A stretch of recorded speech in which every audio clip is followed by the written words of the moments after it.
নমস্কার বন্ধুরা, সবাইকে স্বাগত সিম্পল ফুড অ্যান্ড ট্রাভেলে। আজকে তৈরি করে দেখাবো তেলাপিয়া মাছের ঝোল। ভিডিওটা স্কিপ না করে সম্পূর্ণ দেখার অনুরোধ রইল। চলুন ভিডিওটা শুরু করা যাক। আমি কড়ার মধ্যে তেল দিয়ে দিয়েছি। তেলটা ভালো করে একটু গরম করে নেব। আর এদিকে 2 পিস মাছ নিয়েছি। মাছটা ভালো করে ধুয়ে পরিষ্কার করে নুন আর হলুদ দিয়ে মাখিয়ে রেখে দেব। এখানে গরম হয়ে গেছে। এবার মাছগুলো এক এক করে দিয়ে দিলাম। দিয়ে ভালো করে একটু উল্টে পাল্টে লাল লাল করে ভেজে নেব। একটা পিঠ ভাজা হয়ে গেছে, উল্টে দেব অপর পিঠটা ভাজার জন্য। এইভাবে লাল লাল করে ভেজে নেব। আপনারা যারা চ্যানেলে নতুন ভিডিও দেখছেন অবশ্যই চ্যানেলটি সাবস্ক্রাইব করে দেবেন।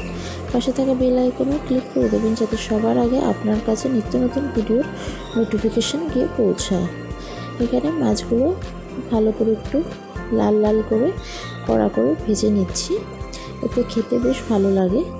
মাছ ভাজা হয়ে গেছে, তুলে রেখে দেব। আর এর মধ্যে দেব আলু আর পটল।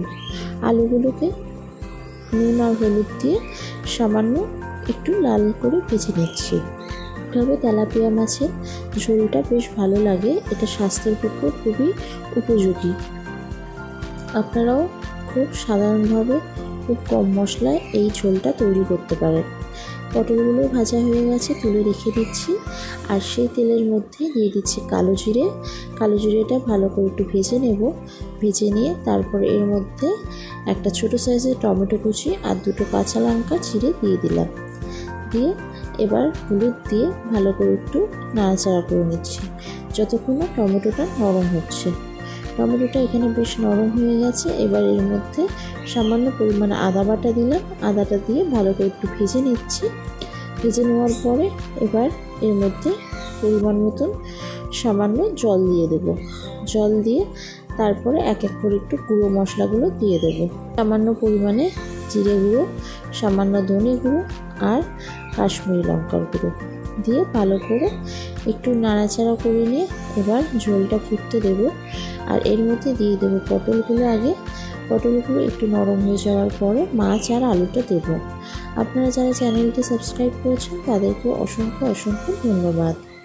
মাছ আর আলুটা দিয়ে ভালো করে একটু নাড়াচাড়া করে নিচ্ছি। নাড়াচাড়া করে নিয়ে মিডিয়াম টু লো ফ্লেমে রেখে এটা 5 মিনিট ফুটতে দেব। 5 মিনিট হয়ে গেলে এটা পটলটা পুরো নরম হয়ে যাবে আর মাছের ঝোলটা পুরো তৈরি হয়ে যাবে।